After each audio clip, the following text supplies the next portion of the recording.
My daily ലൈഫിലേക്ക് എല്ലാവർക്കും സ്വാഗതം. ഞാൻ ഈ കാണിക്കുന്ന വീഡിയോ മുരിങ്ങ തൈകൾ നമ്മൾക്ക് എങ്ങനെ ഉണ്ടാക്കിയെടുക്കാം എന്നുള്ളതിനെ കുറിച്ചാണ്. ഈ വരി വരിയായിട്ട് ഈ മുളച്ചു നിൽക്കുന്നത് മുരിങ്ങയുടെ തൈകളാണ്.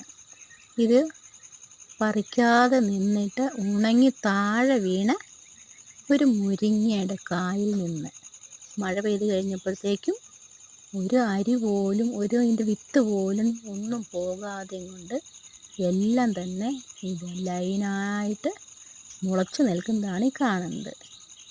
നമുക്ക് ഇതുപോലെ ഒരു മുരിങ്ങയ്ക്കായ എവിടുന്നെങ്കിലും കിട്ടിയാൽ അത് കൊണ്ടുപോയിട്ട് നട്ട് വളർത്തിയാണെങ്കിൽ നമ്മുടെ പറമ്പിൽ മുരിങ്ങ ഉണ്ടാക്കിയെടുക്കാവുന്നതാണ്.